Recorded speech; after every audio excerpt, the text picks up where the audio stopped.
ኣይጥርጥሮን ፍጹም እዩ እምነተይ መፍትሕ ኣለወዩ ንሕድሕድ ፀገመይ ሰማያዊ ንጉስ ገዛኢ ህይወተይ በዓል ምሉእ ጸጋ ክርስቶስ ኣምላኽ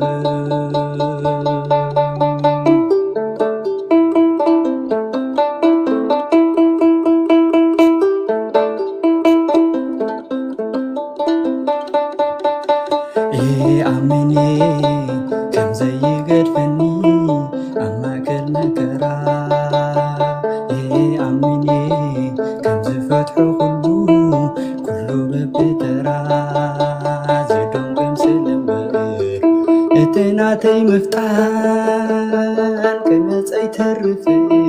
ጉድለተይ ክሽፍን